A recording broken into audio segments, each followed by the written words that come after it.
还记得那一脚震惊世界的普什卡什进球吗？他以6粒进球荣获世界杯金靴，也让全球的球迷铭记了他的名字。本以为他的足球生涯会一路高歌，但谁能想到2014年的世界杯竟成了他职业生涯的巅峰。他习惯的位置逐渐被时代淘汰，加上转型失败和自身态度问题，他几年内辗转了多家俱乐部，而球迷的记忆始终停留在2014年的那个夏天。如果不是20年的美洲杯他荣获 MVP， 或许球迷早就忘记了他。那么他是谁呢？他就是詹姆斯·罗德里格斯，也可以称他为 J 罗。今天这期视频就来聊他的故事。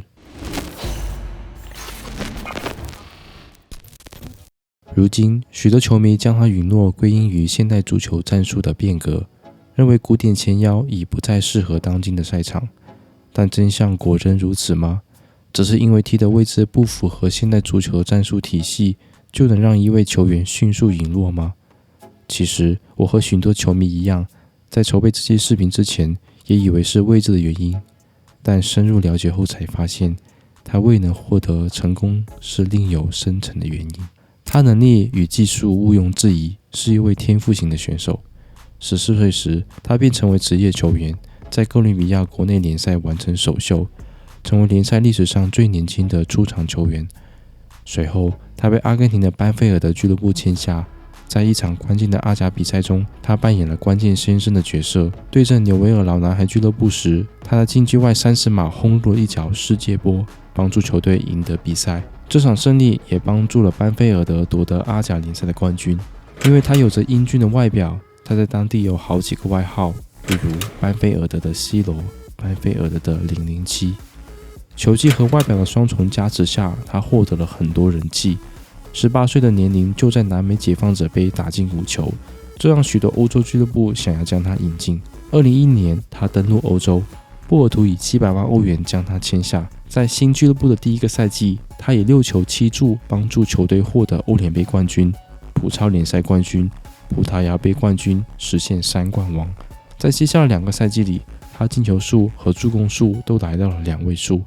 在12年，他获得了葡超联赛年度最佳球员。可以说，在葡萄牙联赛，他拿到了所有的荣誉。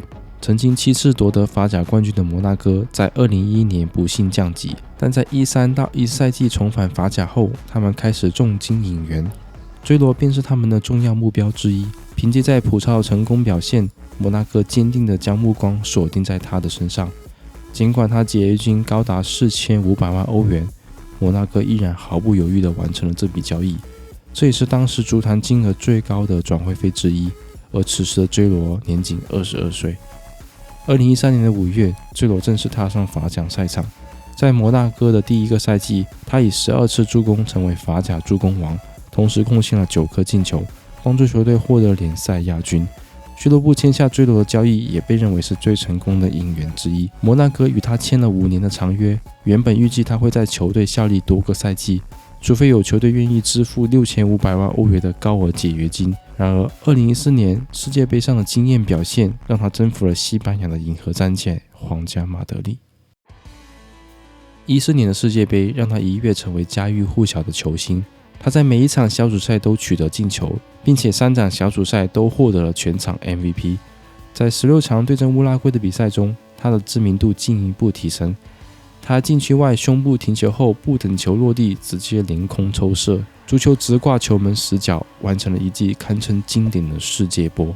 这位精彩进球不仅帮助哥伦比亚晋级8强，还为他赢得了2014年的普什卡什奖。虽然哥伦比亚最终止步8强，但他凭借6颗进球斩获了世界杯金靴，并成功入选世界杯最佳阵容。这一系列的高光表现彻底征服了皇家马德里，他们决定签下他，为银河战舰再添一位强硬的进攻球员。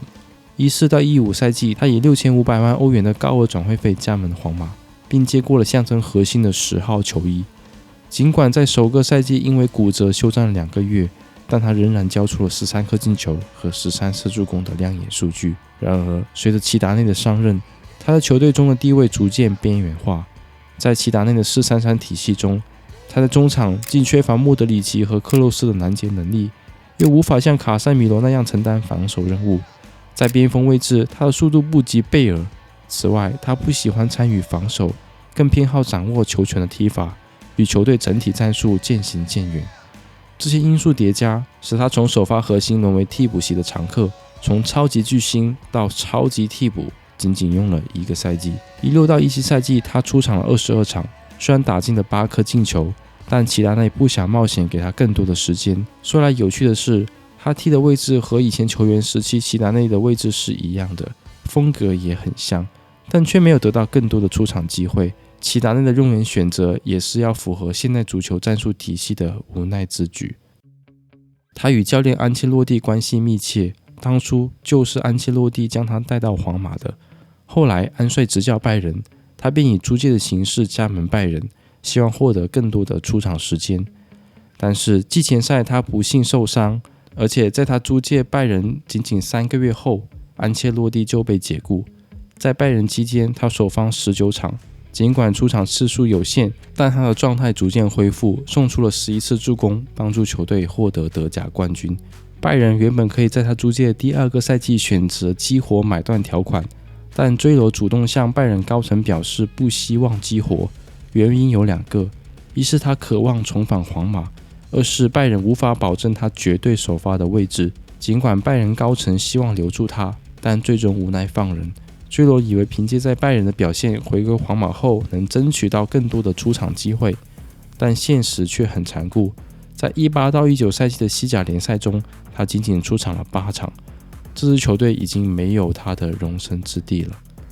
2020年，追罗成为自由球员，他选择加盟埃弗顿，原因是主教练是安切洛蒂执教，他相信安帅会给他更多的出场机会。在埃弗顿期间，他首发出场了21场，但是仅贡献4次助攻。仅仅1个赛季后，他就被俱乐部出售，离开了5大联赛。2021年到2024年间，他辗转了3家俱乐部，足迹横跨了3大洲。外界普遍认为他因为位置的转型失败，导致没有球队需求他，但真正的原因是他的纪律性问题。他训练态度消极，与队友和教练关系不好，这些问题最终导致这几家俱乐部与他解约。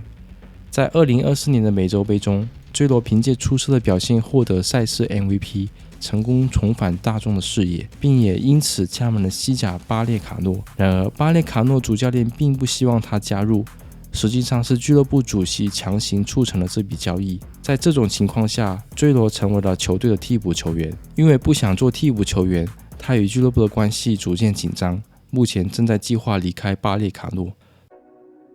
从波尔图到摩纳哥，再到皇马，追罗的职业生涯起步充满了荣耀。然而，随着足球战术的演变，他赖以成名的古典前腰踢法逐渐被边缘化，再加上伤病困扰、态度问题与教练的不合，他职业生涯逐渐走下坡路。尽管在拜仁和埃弗顿期间有短暂的复苏，但却没有回到真正的巅峰。他辗转多家俱乐部，逐渐淡出了主流视野。他一度被视为未来的足坛巨星，然而他的巅峰却似乎止步于那年的夏天。以上就是追罗的故事。如果这个视频让你更加了解他，请点赞分享。这里是节目，我们下个视频见，拜拜。